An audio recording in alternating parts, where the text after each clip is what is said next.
அடியே ஒரு தூக்கம் போட்டு நெடுநாள் தானது.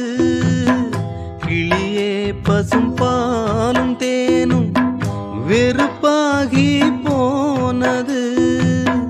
நிலவே பகல் நேரம் போலே நெருப்பாக காயுது. நான் தேடிடும்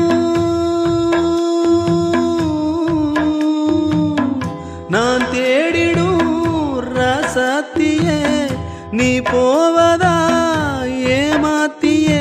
வாவா கண்ணே இதோ அழைக்கிறேன். துள்ளி எழுந்தது பாட்டு சின்ன குயிலிசை கேட்டு சந்தவரிகளை போட்டு சொல்லிக் கொடுத்தது